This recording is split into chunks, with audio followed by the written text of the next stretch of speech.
अखंड विश्वाला शांतीचे संदेश देणारे तथागत भगवान बुद्ध, प्रज्ञासूर्य, क्रांतीसूर्य, भारतीय घटनेचे शिल्पकार परमपूज्य डॉक्टर बाबासाहेब आंबेडकर, महाराष्ट्राचे आराध्य दैवत छत्रपती शिवाजी महाराज, आरक्षणाचे जनक छत्रपती शाहू महाराज, माता जिजाई, माता भीमाई, माता रमाई, माता सावित्रीबाई यांच्या त्यागांना, त्यांच्या कार्यांना प्रथमतः अभिवादन करतो आणि संपूर्ण भारतभर बुद्ध धर्माचा प्रचार आणि प्रसार करणारी दी बुद्धिस्ट सोसायटी ऑफ इंडिया अर्थात भारतीय बौद्ध महासभा या संस्थेचे राष्ट्रीय कार्याध्यक्ष, भारतीय घटनेचे शिल्पकार परमपूज्य डॉक्टर बाबासाहेब आंबेडकर, तसेच द्वितीय अध्यक्ष चैत्यभूमीचे शिल्पकार भैयासाहेब आंबेडकर यांच्या कार्यास पंचांग प्रणाम, तसेच या संस्थेच्या राष्ट्रीय संरक्षक महाउपासिका मीराताई आंबेडकर यांच्या कार्यास पंचांग प्रणाम, तसेच या संस्थेचे राष्ट्रीय कार्याध्यक्ष व समता सैनिक दलाचे राष्ट्रीय अध्यक्ष भीमराव यशवंतराव आंबेडकर यांच्या कार्यास पंचांग प्रणाम, तसेच या संस्थेचे राष्ट्रीय सल्लागार आणि वंचित बहुजन आघाडीचे नेते प्रकाश दादा बाळासाहेब आंबेडकर यांच्या कार्यास पंचांग प्रणाम आणि येथे उपस्थित असलेले लुंबुनी बुद्ध विहारातील संपूर्ण कार्यकर्ते आणि सर्व बौद्ध उपासक उपासिका आणि बालमित्रांना माझा सप्रेम जय भीम। आजचा हा विषय विनयशील कांबळे गुरुजींचा होता, परंतु ते काही कारणास्तव येऊ शकले नाही, त्यामुळे माझा पुढचा विषय होता तो मी आज घेत आहे।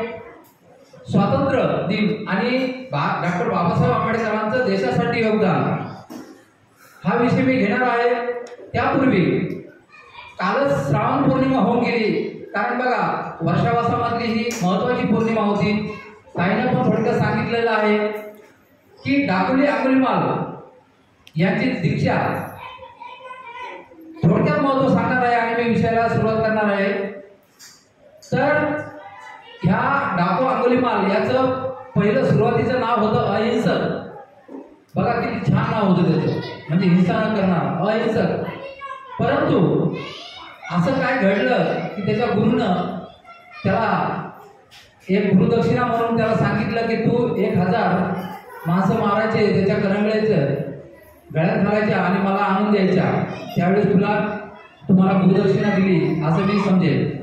आणि त्या दिवसापासून तो डाकू अंगुलीमाल प्रत्येक माणूस असो, स्त्री असो, मुलगा असो, प्रत्येकाला मारायला सुरुवात केली आणि जवळजवळ 999 माणसाला मारल्यानंतर आता एकच माणूस बाकी होता 1000ला।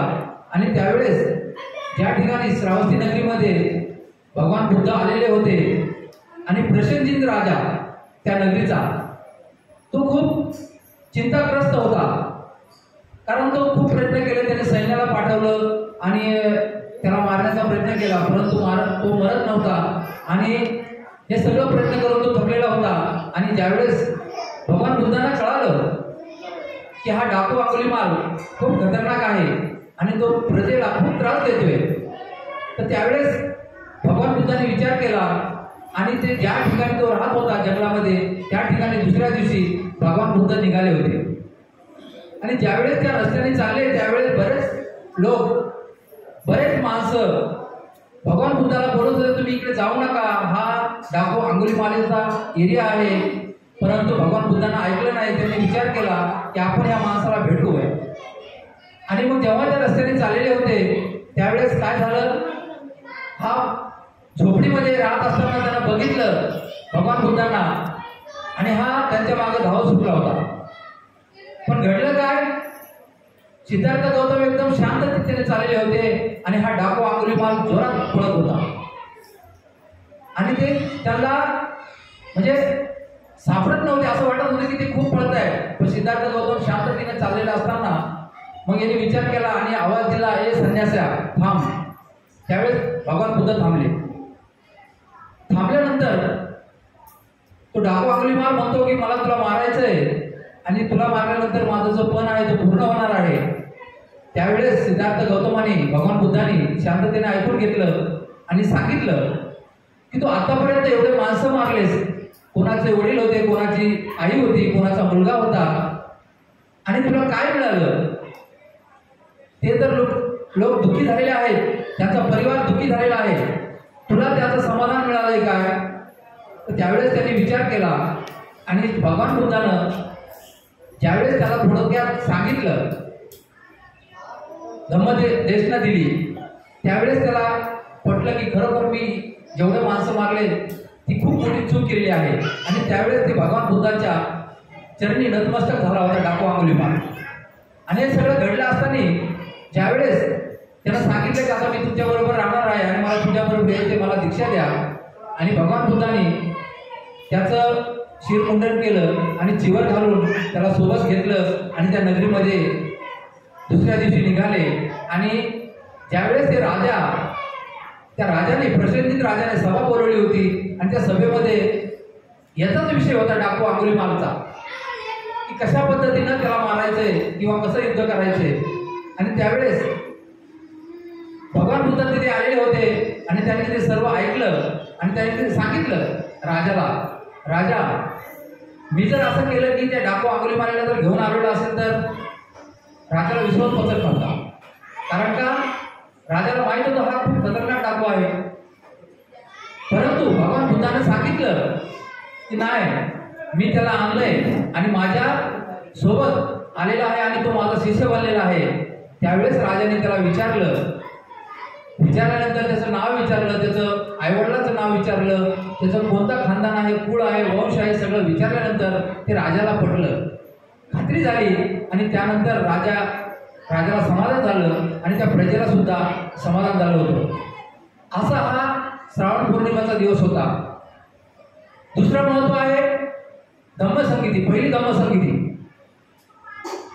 ज्या वेळेस भगवान बुद्धाचं महापरिनिर्वाण झालं आणि त्यानंतर 3 महिन्यानंतर एक सुभद्र नावाचा भंते असाच रस्त्याने चालला होता आणि तो बोलला, बरं झालं भगवान बुद्ध गेले, आता आम्हाला कोणाचं नियम पाळायची गरज नाही किंवा ते आचारसंहिता पाळायची गरज नाही, आता आम्ही कसंही राहू शकतो, कसंही फिरू शकतो. आणि हे जे बोलत असताना त्यावेळेस भंते महाकाश्यप यांनी ऐकलं आणि त्याने एक विचार केला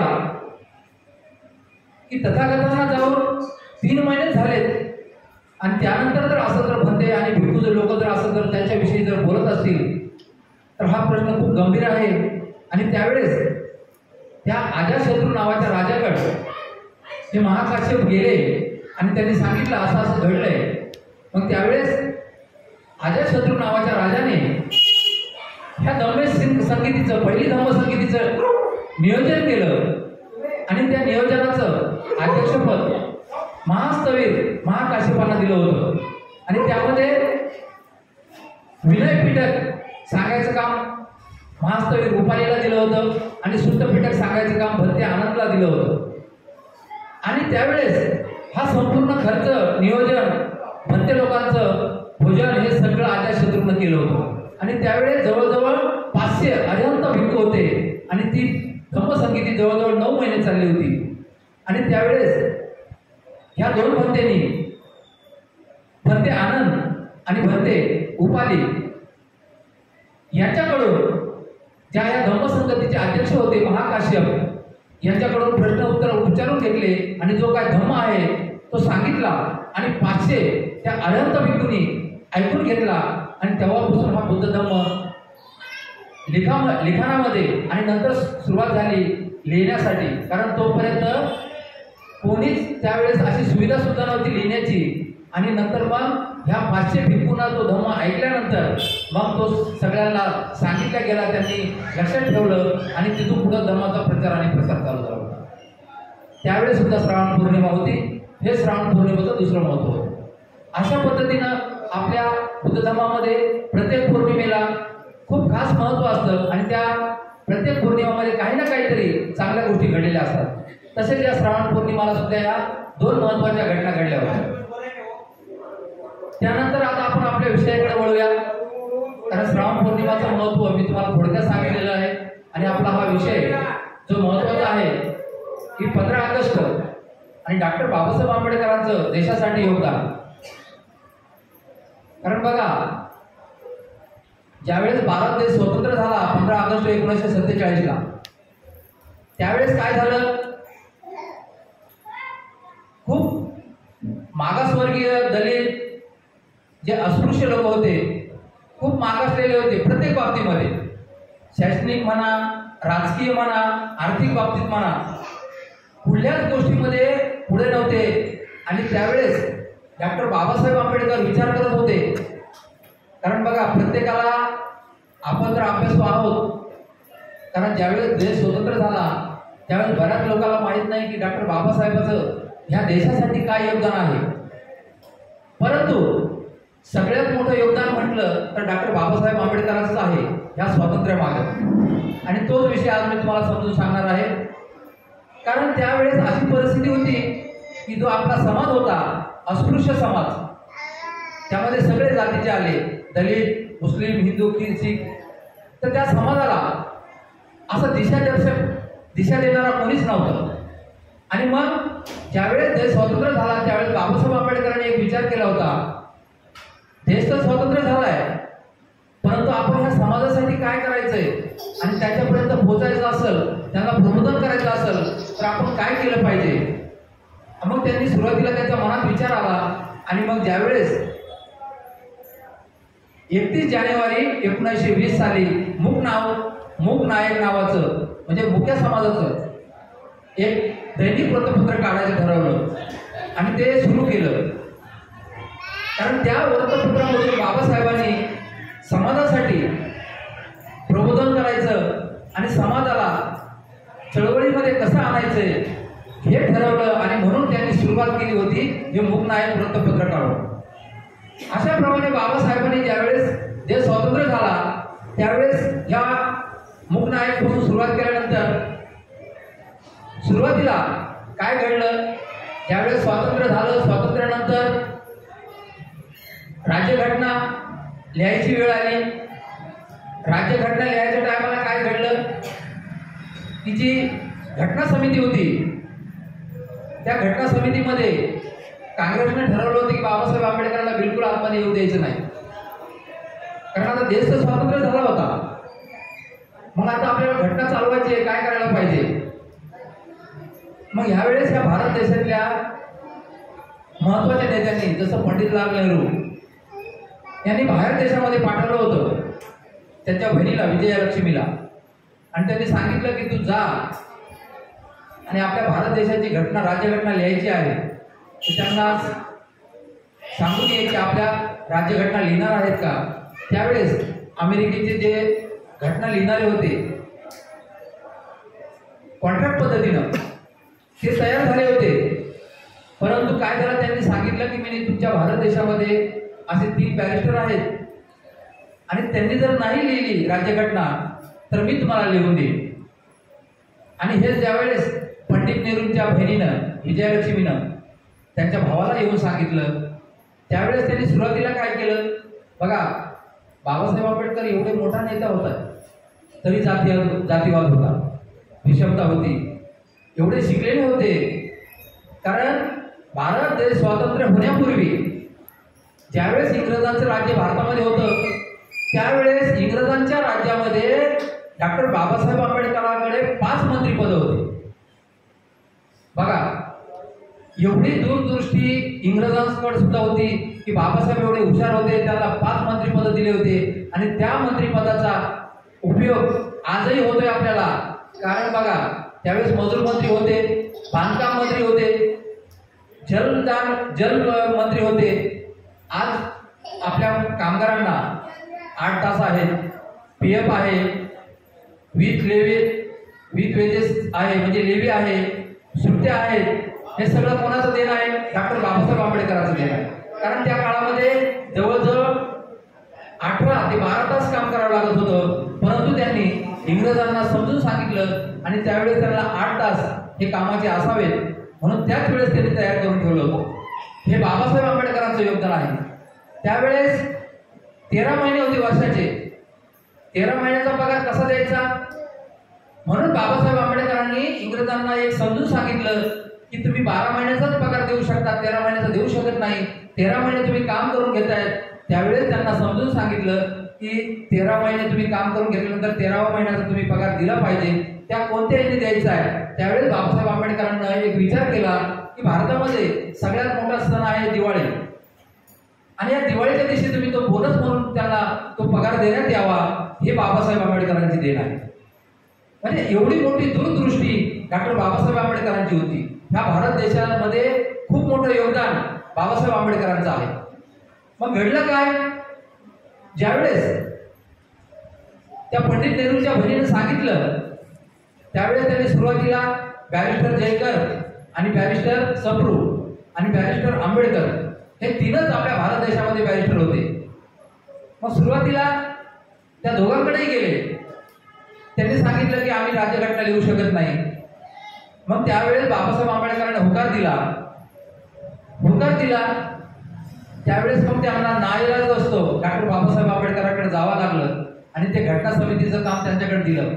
तत्पूर्वी घटना समिती बनवायची होती. त्यावेळेस सभा इलेक्शन होत होतं आणि इलेक्शनच्या टायमाला त्यांनी विचार केला की काँग्रेसनं विचार केला होता की बाबासाहेब आंबेडकरांना घटना समितीवर निवडून येऊ द्यायचं नाही.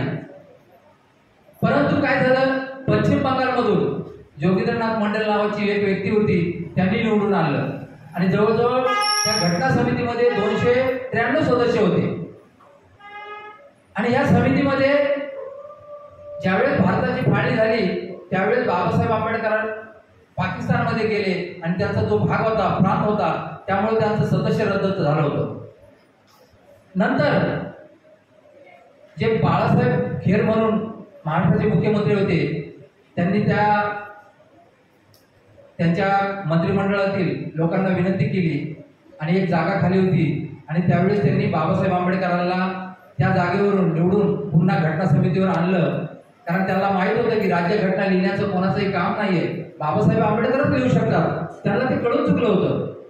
म्हणून त्यांनी मग घटना समितीवर घेतलं आणि घटना समितीवर घेतल्यानंतर घटना समितीचे पहिले अध्यक्ष होते डॉक्टर राजेंद्र प्रसाद, जे भारताचे पहिले राष्ट्रपती होते.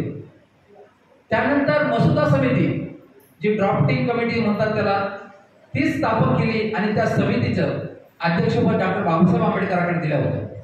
कारण ह्या ज्या घटना होत्या, जे सुरुवातीला इंग्रजांच्या काळामध्ये त्यांना मंत्रिपद मिळाली, या सगळ्या नेत्यांना माहित होतं की बाबासाहेब आंबेडकर खूप हुशार आहेत.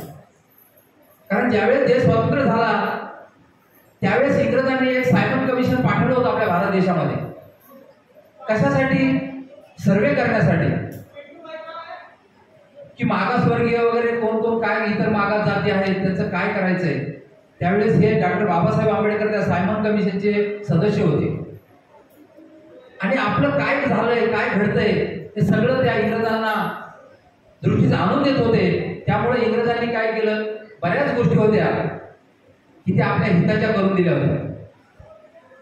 जसं की कामगारांच्या बाबतीमध्ये महिलांना जे त्यांचे गरोदरपणामध्ये 3 महिन्याची रजा मिळते आणि त्याचे पैसे सुद्धा मिळतात, हे सुद्धा डॉक्टर बाबासाहेब आंबेडकरांचं योगदान होतं. त्यानंतर कालच रक्षाबंधन झालं, सगळे लोक भाऊ करतात, ठीक आहे, पण सगळ्यात मोठं जर बक्षीस दिलं असं डॉक्टर बाबासाहेब आंबेडकरांना ते हिंदू कोड बिल नावाचं बिल. त्यावेळेस मंत्रिमंडळामध्ये पंडित नेहरू होते आणि त्यांच्या मंत्रिमंडळामध्ये 1951ला हे हिंदू कोड बिल नावाचं बिल पास करण्यासाठी अंमलात आणायसाठी त्यांनी पंडित नेहरूंनी नकार दिला होता आणि त्यावेळेस बाबासाहेब आंबेडकर एक पहिली व्यक्ती होती की त्यांनी राजीनामा दिला होता. ते नंतर बिल पास झालं कारण त्याच्यामध्ये महिलांना सगळे अधिकार दिलेले आहेत, संपत्तीचा अधिकार आहे, बऱ्याच काही गोष्टी आहेत. म्हणून सगळ्यात मोठा जर भाऊ असेल आणि सुरुवातीला जर सगळं काही हक्क दिले असेल ते डॉक्टर बाबासाहेब आंबेडकर आहेत. आता सगळ्या लोकांना कळायला लागले, इतर समाजाच्या लोकांना सुद्धा कळतंय. कारण बघा, पहिला हा समज होता, प्रत्येकाला, प्रत्येक नेत्याला आपापसामध्ये वाटून दिलं होतं. ह्या लोकांनी जी विषमता होती, जी मनुस्मृती रूढी होती, जे नियम होते, त्या मनुस्मृतीच्या नियमाप्रमाणे प्रत्येकाला, कारण जेवढे आदिवासी अस्पृश्य लोक होते, ज्या समाजामध्ये जो नेता जन्माला आला, त्याच जन्माला आलेला त्या समाजाचा नेता त्याला नावानं म्हणायचे, जसं महात्मा फुलेंना माळी समाजाचा नेता म्हणायचे, दलिताचे नेते बाबासाहेब आंबेडकर, असे मातंगाचे अण्णाभाऊ साठे, असं प्रत्येका समाजाला नेत्यांनी वाटून घेतलं होतं, वाटून दिलं होतं. परंतु हकीकत ही सगळी चुकीची होती. ह्या जेवढे नेते लोकांनी, जेवढ्या महापुरुषांना काम केलं, त्यांनी एका जातीसाठी केलं नव्हतं. खास करून डॉक्टर बाबासाहेब आंबेडकरांनी जेव्हा घटना लिहिली त्यावेळेस सर्व समाजाला, त्या घटनेमध्ये सर्व धर्म समभाव, म्हणजे सगळ्या धर्मासाठी सगळे नियम त्या संविधानामध्ये लिहिलेले होते. म्हणून त्यांनी एक विशिष्ट जात अशी कुठेच त्यांनी हे केली नव्हती. म्हणून बाबासाहेब आंबेडकरांनी जी राज्यघटना लिहिली आहे ती सगळ्यात मोठी राज्यघटना आहे बघा. कारण देश स्वतंत्र झाल्यानंतर हे सगळं काही घडलं आणि डॉक्टर बाबासाहेब आंबेडकरांची 7 जणांची कमिटी तयार झाली होती की आता तुम्ही 7 जण मिळून राज्यघटना तयार करायची आहे. आणि ज्यावेळेस हे 7 जणांवर जबाबदारी दिली ह्या घटना समितीनं, त्यावेळेस ह्या 7 जणांमध्ये एक बाहेर देशात राहत होता, एक मृत्यू पावला होता आणि असे बरेच जण काही कारणास्तव, काहींचं वय झालं होतं म्हणून त्यांनी नकार दिला आणि ही सगळी जिम्मेदारी डॉक्टर बाबासाहेब आंबेडकरांवर येऊन पडली होती. आणि मग ही घटना ज्यावेळेस भारत स्वतंत्र झाला आणि त्यानंतर 15 ऑगस्ट 1947 ला आणि नंतर राज्यघटना लिहायला चालू केली 1946 ला. पहिली सुरुवातीला 9 डिसेंबर 1946 ला राज्यघटना चालू केली बनवायला आणि त्याला जवळजवळ 2 वर्ष 11 महिने आणि 18 दिवस लागले होते. बाबासाहेबांचं वय झालेलं होतं, त्यांना आजार पण भरपूर होते, कारण त्यांनी एवढा संघर्ष केलेला होता या समाजासाठी. आणि त्यांना मधुमेहासारखा अजून बरेच काही आजार होते, परंतु ते आजाराला न मानता त्यांनी ही राज्यघटना लिहिली. जवळजवळ 18 तास अभ्यास केला होता. त्यांनी राज्यघटनाच लिहिली का? नाही, भरपूर काही केलेलं आहे. डॉक्टर बाबासाहेब आंबेडकरांनी या देशासाठी एवढं मोठं योगदान आहे की त्यांनी पीपल्स एज्युकेशन सोसायटी तयार केली. आपल्या अस्पृश्य लोकांसाठी, मुलांसाठी शिक्षणासाठी दारं खुल्या करण्यासाठी. त्यानंतर त्यांनी एक रिपब्लिकन पक्ष तयार केला, एक समाजकारण म्हणून, राजकारण करावं म्हणून. त्यानंतर एक धार्मिक संस्था सुद्धा स्थापन केली, ती बुद्धिस्ट सोसायटी ऑफ इंडिया.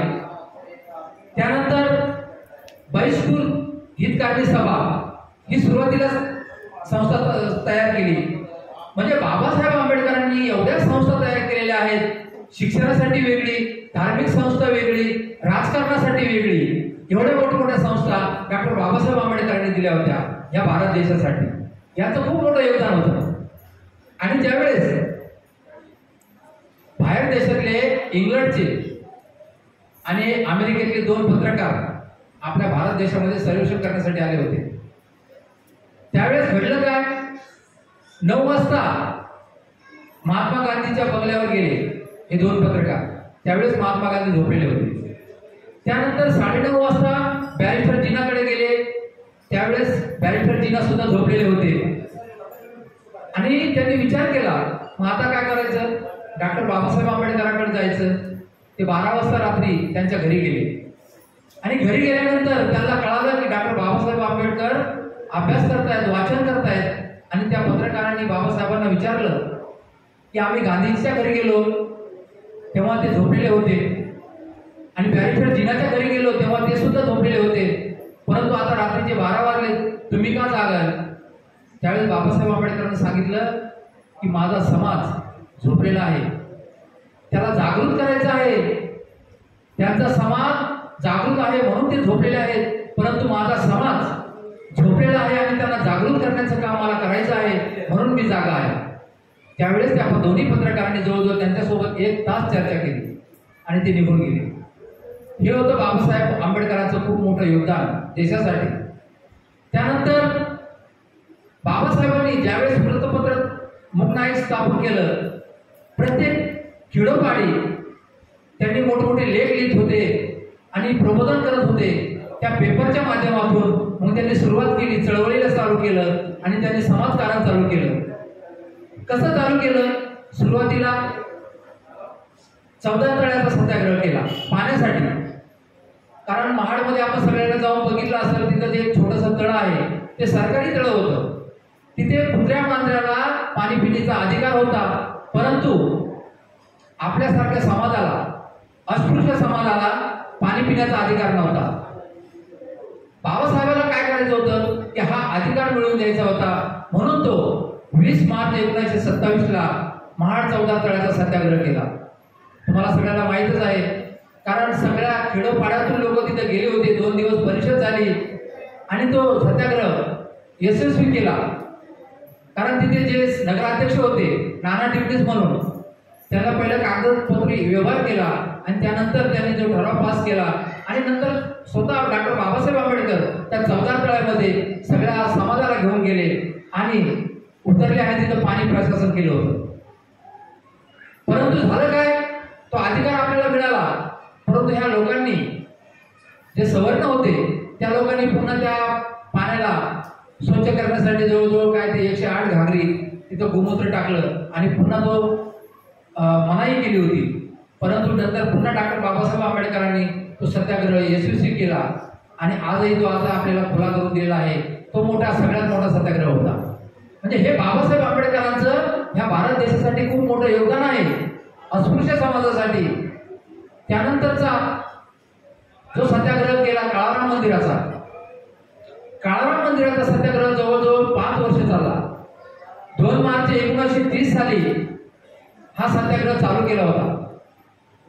बाबासाहेबांना त्या काळाराम मंदिराचं दर्शन घ्यायचं नव्हतं, परंतु सगळे लोक, आपण हिंदू असून सुद्धा आपल्याला जाण्याचा अधिकार नाहीये आणि तो अधिकार आपल्याला मिळावा म्हणून डॉक्टर बाबासाहेब आंबेडकरांनी तो सत्याग्रह चालू केला होता आणि जवळजवळ तो 5 वर्ष चालला.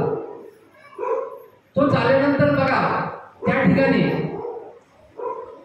प्रत्येक जण, कारण तो काळाराम मंदिर ज्यावेळेस बघितलं असेल तुम्ही जाऊन बघा, त्याला 4 दरवाजे आहेत आणि त्या 4 दरवाजेवर प्रत्येक जण 15-15 जण रात्र पाळी करायचे. दिवसा 15 आणि रात्री 15. म्हणजे असे 5 वर्ष हा चालला लढा आणि तो यशस्वी करून दाखवला.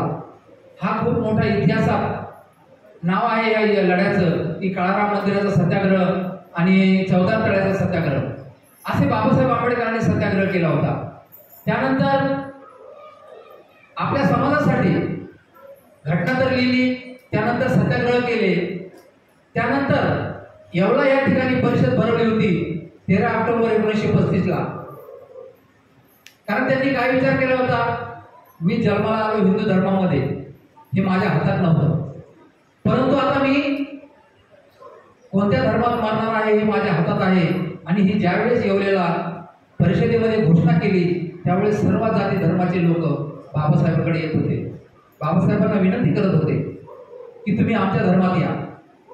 हैदराबादचे निजाम त्यावेळेस त्यांना 1500 कोटी द्यायला तयार होते. शीख धर्माचे संस्थापक येत होते. सगळ्या धर्माचे लोक बाबासाहेबांकडे विनंती करत होते, आमचा धर्म स्वीकारा, आमचा धर्म स्वीकारा. पण बाबासाहेब आंबेडकरांनी कुठलाही धर्म स्वीकारला नाही. त्यानंतर जवळजवळ 21 वर्ष त्यांनी संपूर्ण धर्माचा अभ्यास केला. असं नाही की बुद्ध धर्माचाच अभ्यास केला आणि आपला बुद्ध धर्म दिला. सगळ्या धर्माचा अभ्यास केल्यानंतर 14 ऑक्टोबर 1956 ला आपल्याला बाबासाहेब आंबेडकरांनी बुद्ध धर्म दिला आणि 5 लाख लोकांना सुद्धा दीक्षा दिली होती. हा खूप मोठा धम्मचक्र परिवर्तन आहे. कारण बघा, सुरुवातीला पहिली धम्मसंगती झाली, तुम्हाला माहित आहे श्रावण पौर्णिमाचं महत्व. त्यानंतर दुसरं धम्मचक्र परिवर्तन झालं ते सम्राट अशोकाने केलं. त्यावेळेस जवळजवळ 84,000 लोकांना सम्राट अशोकाने दीक्षा दिली होती. तो दिवस होता अशोक विजयदशमी दिन होता. आणि त्यानंतर तिसरं धम्मचक्र प्रवर्तन डॉक्टर बाबासाहेब आंबेडकरांनी केलं आणि आपल्याला बुद्ध धर्म दिला होता. हे खूप मोठं योगदान आहे या भारत देशासाठी. कारण आपल्याला बुद्ध धर्म माहीतच नव्हता. 2500 वर्ष झाली आपण अंधारात कितपत पडलेलो होतो, परंतु बाबासाहेब आंबेडकर अशी महान व्यक्ती जन्माला आली आणि त्या माणसाने जातीचे संघर्ष चटके सहन केले आणि आपल्याला हा बुद्ध धर्म दिलेला आहे. का दिला बुद्ध धर्म? कारण या बुद्ध धर्मामध्ये स्वातंत्र्य, समता, बंधुत्व, न्याय हे तत्व आहेत. आणि बाकीच्या धर्मामध्ये हे तत्व नाही आहे, कारण ह्या बाकीच्या धर्मामध्ये विषमता आहे. तुम्हाला माहित आहे डॉक्टर बाबासाहेब आंबेडकरांनी 25 डिसेंबर 1927 ला मनुस्मृती ग्रंथ जाळला होता. बाबासाहेब आंबेडकर ग्रंथावर प्रेम करणारे असे महान व्यक्ती होते आणि त्यांनी मनुस्मृती ग्रंथ का जाळला?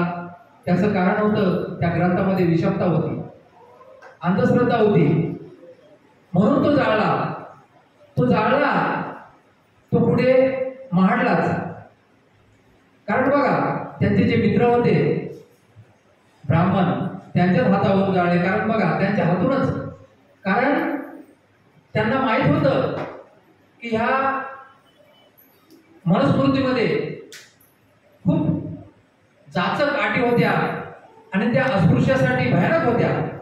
तो एक एक पान वाचून त्यांनी त्यांच्या मित्राकडून तो एक एक पान वाचला आणि ते त्या यज्ञामध्ये टाकलं होतं. म्हणून तो 25 डिसेंबर 1927 ला बघा एक मुक्ती दिन म्हणून सुद्धा साजरा केला जातो. अशा प्रकारे डॉक्टर बाबासाहेब आंबेडकरांनी या देशासाठी खूप मोठं योगदान दिलेलं आहे. त्यानंतर बाबासाहेब आंबेडकरांनी या देशामध्ये ज्यावेळेस घटना लिहिली आणि तयार केली त्यावेळेस 26 नोव्हेंबर 1949 ला सुपूर्द केली होती आपल्या पंडित नेहरू आणि राजेंद्र प्रसाद यांच्याकडे, आणि त्यानंतर 26 जानेवारी 1950 ला अंमलात आलेली आहे. त्या दिवसाला प्रजासत्ताक दिन म्हणतात. त्यानंतर डॉक्टर बाबासाहेब आंबेडकरांनी या देशासाठी इंग्रजांच्या काळामध्ये बघा महाराष्ट्रामध्ये प्राथमिक शिक्षण हे मोफत व सक्तीचे करावे ही मागणी मुंबई विधिमंडळात 1927 साली केली होती. म्हणजे भारत आपला स्वातंत्र्य होण्यापूर्वी बाबासाहेब आंबेडकरांनी इंग्रजांकडून आपल्यासाठी काय काय योगदान आहे आणि काय काय केलेलं आहे हे महत्त्वाचं होतं. त्यानंतर भारतीय चलन पद्धतीमध्ये सुधारणा घडवून आणण्यासाठी सर एडमंड यंग कमिशन समोर अर्थतज्ञ म्हणून साक्ष देऊन सुधारणा सुचविणारे एकमेव भारतीय डॉक्टर बाबासाहेब आंबेडकर होते. आणि त्यांनी हे कमिशन 1925 साली ह्या भारतामध्ये आलं होतं आणि 21 वर्षावरील सर्व स्त्री पुरुषांना मतदानाची मागणी केली होती आणि ती सुद्धा ह्या इंग्रजांनी मान्य केली. कारण महात्मा गांधींनी काय सांगितलं होतं की ज्यांना शिक्षण आहे त्यांनाच मतदानाचा अधिकार मिळावा, परंतु ही बाबासाहेबांनी ही अट मान्य नाही केली. कारण त्याला माहित होतं माझा समाज शिकलेला नाही, म्हणून त्यांनी वयाची अट घातली आणि वयाच्या 21व्या वर्षी मतदानाचा हक्क मिळावा यासाठी त्या काळामध्ये इंग्रजांच्या काळामध्ये इंग्रजांना सुचवलं आणि ती अट सुद्धा मान्य करून घेतली होती. त्यानंतर या देशातील दलित अस्पृश्य देवळात जाण्याची बंदी होती. ते हिंदू होते तरी पण बंदी होती. त्यानंतर विधिमंडळामध्ये विविध जनसमुदायाचे प्रतिनिधित्व ठरवण्यासाठी ब्रिटिश सरकारने लंडन येथे 1930 साली गोलमेज परिषदेचे आयोजन केले होते आणि या परिषदेला भारतातून 5 प्रतिनिधींना बोलवलं होतं. बॅरिस्टर जीना, त्यानंतर डॉक्टर बाबासाहेब आंबेडकर होते आणि अजून तीन जण होते. 17 सप्टेंबर 1930 रोजी पहिली गोलमेज परिषद सुरू झाली होती. त्यानंतर दुसरी परिषद 21 ऑगस्ट 1931 सुरू झाली आणि तिसरी 1932 ला सुरू झाली. त्यामध्ये दलितांसाठी स्वतंत्र मतदारसंघ डॉक्टर बाबासाहेब आंबेडकरांनी मागितला होता आणि तो जवळजवळ मान्य सुद्धा झाला होता. या पहिल्या गोलमेज परिषदेमध्ये परंतु झालं काय, महात्मा गांधी हे सांगायचे मी हरिजनाचा नायक आहे, नेता आहे, परंतु तो जो काही सांगत होते ते सगळं चुकीचं होतं. कारण डॉक्टर बाबासाहेब आंबेडकर त्या इंग्रजांमुळे निक्षून सांगायचे हे हरिजनांचे नेता आहेत असे सांगतात, परंतु ह्या हरिजनांना कुठल्याही प्रकारचं मूलभूत अधिकार नाही आहेत, बिलकुल स्वातंत्र्य नाही आहे. भारत देश स्वातंत्र्य झालेला असला तरी हे अस्पृश्य लोक स्वातंत्र्य झालेले नाही, म्हणून त्यांना स्वातंत्र्य मतदानाचा अधिकार हवा आहे. म्हणून ही अट सुद्धा इंग्रजांनी मान्य केली होती. परंतु घडलं काय, महात्मा गांधीला हे मान्य नव्हतं म्हणून त्यांनी काय केलं, पुण्याला येरवडा ह्या ठिकाणी काय केलं, आमर उपोषण केलं होतं. त्याला आपण पुणे करार म्हणतो. आणि ज्यावेळेस यांनी आमर उपोषण केलं आणि मग ज्यावेळेस बाबासाहेबांना कळालं, मग बाबासाहेब त्यांना भेटायला गेले. मग त्यांनी सांगितलं स्वातंत्र्य मतदान संघाचा जो आम्हाला अधिकार पाहिजे आहे तो जर देत नसाल तर कमीत कमी आम्हाला राखीव मतदान द्या, राखीव मतदानाचा अधिकार द्या, राखीव जागा द्या. आणि त्यावेळेस कारण बाबासाहेबांना खूप धमकीचे पत्र यायचे, फोन यायचे. आणि त्यावेळेस बाबासाहेबांना असं वाटायचं हा भारत देशातला खूप मोठा नेता आहे आणि याचं जर काही बरं वाईट झालं तर उद्या माझ्या समाजाला हे लोक घातक आहेत आणि माझ्या समाजाचा नाश करतील, जाळपोळ करतील. म्हणून बाबासाहेबांनी ह्या स्वतंत्र मतदारसंघाचा जो काय अट होती ती मागणी ती मागं घेतली आणि आम्हाला राखीव जागा द्या म्हणून त्या गांधींनी ती अट मान्य केली. आणि त्यावेळेस बाबासाहेब आंबेडकरांनी त्या पुणे करारावर सही करून महात्मा गांधींचा जीव वाचवला. कारण बघा त्यांची जी पत्नी होती कस्तुरबा गांधी यांनी खूप मोठा दयेचा याचना केली, क्षमा मागितली की तुम्ही काही करा पण त्यांचं उपोषण सोडवा. बरेच लोकांनी सुद्धा बाबासाहेब आंबेडकरांना आग्रह केला होता आणि त्यांनी ह्या आपल्या समाजापोटी आपल्या भावनिक काही होऊ नये, काही नुकसान होऊ नये म्हणून त्यांनी मग बाबासाहेब आंबेडकरांनी ह्या राखीव जागा मिळाल्या हे मान्य केलं आणि त्यावेळी त्यांचं उपोषण सोडलं होतं. डॉक्टर बाबासाहेब आंबेडकर 1942 साली व्हाईसरायच्या केंद्रीय मंत्रिमंडळात मजूर मंत्री म्हणून नियुक्त झाली होती. या काळात त्यांनी कामगारांच्या हिताचे कायदे केले होते. महिलांसाठी सुद्धा 3 महिन्याची भरपगारी रजा, महिलांसाठी रात्रपाळी बंद केली होती. बघा त्या काळामध्ये महिलांना रात्रपाळी सुद्धा काम करावं लागत होतं, ते बाबासाहेब आंबेडकरांनी बंद केलं होतं. त्यानंतर लेबर वेलफेअर फंडाची स्थापना केली, कामगारांना बोनस देण्याचे मान्य करून घेतले आणि या देशातील कामगारांच्या हिताचे निर्णय घेतले. त्यावेळेस शेतकऱ्यांनी सुद्धा निर्णय घेतले होते. गिरणी कामगारांना सुद्धा संप करण्याचा अधिकार डॉक्टर बाबासाहेब आंबेडकरांनी सुद्धा मिळवून दिला होता त्या काळामध्ये. हे खूप मोठं बाबासाहेब आंबेडकरांनी या देशासाठी योगदान आहे. त्यानंतर लोकसंख्या नियंत्रणासाठी कुटुंब नियोजनाचं बिल त्यांनी 1938 मध्ये विधिमंडळात मांडलं होतं इंग्रजांच्या काळामध्ये. त्यानंतर शेतकऱ्याचा मोर्चा विधिमंडळावर सुद्धा घेऊन गेले होते डॉक्टर बाबासाहेब आंबेडकर. आणि शिक्षण हे सर्व विकासाचे प्रगतीचे मूळ आहे असं त्यांचं मत होतं. 8 जुलैला 1945ला त्यांनी पीपल्स एज्युकेशन सोसायटी स्थापना केली. बघा जे आज औरंगाबादला सिद्धार्थ कॉलेज आहे, सॉरी मिलिंद कॉलेज आणि मुंबईला सिद्धार्थ कॉलेज आहे, हे पीपल एज्युकेशन सोसायटीच्या अंतर्गत येते. जवळजवळ महाराष्ट्रामध्ये 8-9 ठिकाणी कॉलेजेस आहेत. औरंगाबादला पण बघा ते विद्यापीठाच्या अंतर्गत इंजिनिअरिंग कॉलेज आहे, टेक्निकल वगैरे असे भरपूर तिथे कॉलेज आहेत. हे सगळं पीपल्स एज्युकेशन सोसायटी स्थापन केली त्याच्या अंतर्गत हे कॉलेज होते. त्यानंतर बाबासाहेब आंबेडकरांनी ज्या ज्या ठिकाणी आपल्या कॉलेजला नाव दिले त्या मागे सुद्धा खूप मोठा इतिहास आहे.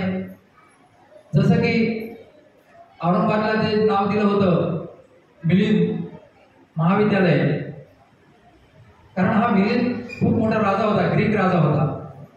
त्याचं कारण असं आहे की तो एवढा हुशार होता ना की त्याच्या संग जे चर्चा करणारे लोक होते, मोठमोठे ज्ञानी लोक होते, ते फेल व्हायचे. आणि मग त्या ग्रीक मधला हा जो राजा होता मिलिंद राजा, त्याला कोणी हरू शकत नव्हतं. परंतु त्या काळामध्ये नागसेन नावाचे जे म्हणते होते त्यांना आपल्या काही लोकांनी त्याला पाठवलं चर्चा करण्यासाठी आणि सांगितलं की तुम्ही जाऊन तिथे चर्चा करा, कारण हा एवढा मोठा हुशार राजा आहे की तो कोणालाच जिंकू शकत नाही. आणि मग ज्यावेळेस नागसेन नावाचे भंते मिलिंद राजासोबत गेले, चर्चा केली आणि त्यावेळेस त्यांना तिथं हरवलं होतं. म्हणून त्या मिलिंद कॉलेजला नागसेन वन नाव दिलेलं आहे बाबासाहेब आंबेडकरांनी. कारण तिथे नागसेन सारखे चांगले माणसं घडावेत, मिलिंद राजासारखे प्रश्न उपस्थित करणारे माणसं घडावेत म्हणून त्या कॉलेजला नाव दिलं होतं. आणि तुम्हाला माहिती आहे सिद्धार्थ जे मुंबईला विद्यालय आहे, कारण सिद्धार्थ गौतमाचं नाव होतं. असंच त्यांच्या मोठ्या मुलाचं नाव आहे यशवंत. कारण हे महात्मा फुल्यांचं नाव होतं ना. महात्मा फुल्यांचा मुलगा त्यांनी दत्तक घेतला होता, त्याला मूलबाळ नव्हतं. आणि 395 डॉक्टर बाबासाहेब आंबेडकरांनी राज्यघटनेमध्ये 395 कलम आणि 8 परिशिष्ट बनवले होते. आणि त्यावेळेस त्या 395 कलम का लिहिले त्यामागे सुद्धा इतिहास आहे. महात्मा फुलेंच्या घराचा नंबर होता. म्हणजे ज्या ज्या गोष्टी घडल्या त्या त्या गोष्टी मागं काहीतरी कारण आहे. कारण डॉक्टर बाबासाहेब आंबेडकर अशी ही महान व्यक्ती होती की ती कुठलंही नाव ठेवलं ना त्या नावाला इतिहास आहे. जसं त्यांचं घर आहे मुंबईला राजगृह, बिंबिसार राजाची राजधानी होती राजगृह. अशा काही काही गोष्टी होत्या त्या बाबासाहेब आंबेडकरांनी करून ठेवलेल्या आहेत. कारण अमेरिकेसारख्या लोकांनी बाबासाहेब आंबेडकरांना एवढा हे केलेला आहे. कारण बघा तिथे ज्यावेळेस बाबासाहेब आंबेडकर शिकले तिथून मोठमोठ्या पदव्या घेतल्या. अमेरिकेला गेले, इंग्लंडला गेले, जर्मनीला गेलेले आहेत. ह्या ठिकाणी त्या अमेरिकेमध्ये कोलंबिया विद्यापीठ आहे आणि त्या कोलंबिया विद्यापीठाने जेवढे 250 वर्ष शिकलेले 250 जणांची यादी काढली होती त्या कॉलेजमध्ये शिकलेले, त्यामध्ये पहिला क्रमांक बाबासाहेब आंबेडकरांचा आहे आणि 1 नंबरला त्यांचं नाव आहे. आणि त्या एवढंच तर नाही, पण ज्यावेळेस त्या अमेरिकेचे राष्ट्रपती बराक ओबामा, त्यावेळेस अमेरिकेमध्ये काय व्हायचं, काळा आणि गोरा हे 2च वर्ण होते तिथे होते. आणि हे काळ्या वर्णामध्ये हे बराक ओबामा राष्ट्रपती झाले होते, निवडून आले होते आणि त्यांचे आदर्श डॉक्टर बाबासाहेब आंबेडकर होते. म्हणून त्यांनी त्या कोलंबिया विद्यापीठामध्ये खूप मोठा पुतळा उभारलेला आहे आणि त्या पुतळ्याच्या खाली लिहिलेलं आहे सिम्बॉल ऑफ द नॉलेज, म्हणजे ज्ञानाचं प्रतीक. म्हणजे बघा अमेरिकेसारख्या देशाने बाबासाहेब आंबेडकरांना ज्ञानाचं प्रतीक मानलेलं आहे. आणि बऱ्याच देशामध्ये डॉक्टर बाबासाहेब आंबेडकरांची जयंती साजरी केल्या जाते. हे आपल्याला कौतुक आहे. कारण बघा भारत देशावर तर खूप मोठं योगदान आहे भारत देशाला, परंतु बाकीच्या देशाने सुद्धा बाबासाहेब आंबेडकरांचे विचार त्यांच्या देशामध्ये घेऊन गेलेले आहेत आणि त्यांचा जो काही बघण्याचा दृष्टिकोन होता तो त्यांनी सुद्धा तो घेतलेला आहे. असं एवढं ह्या बाबासाहेब आंबेडकरांचं ह्या भारत देशासाठी योगदान आहे. तर मी आता जास्त न बोलता बाबासाहेब आंबेडकरांचं थोडक्यामध्ये जे काय होतं योगदान, कारण त्यांचं सांगायला गेलं तर वेळ पुरणार नाही, खूप काही आहे. पण जेवढं सांगितलंय तेवढं जर त्याच्यात थोडकं जर तुम्ही जर लक्षात ठेवलं तरी बस झालं. कारण आपल्या बाबासाहेबांनी बुद्ध धम्म दिलाय आणि त्या बुद्ध धम्माचं आचरण केलं, एवढं जरी लक्षात ठेवलं तरी खूप आहे. तर हा विषय जो होता डॉक्टर बाबासाहेब आंबेडकरांचा देशासाठी योगदान, हा मी माझ्या भाषेमध्ये सांगितलेला आहे आणि तुम्ही शांततेनं ऐकून घेतला त्याबद्दल तुमचे मी आभार आहेत व्यक्त करतो आणि इथेच थांबतो. नमो बुद्धाय, जय भीम.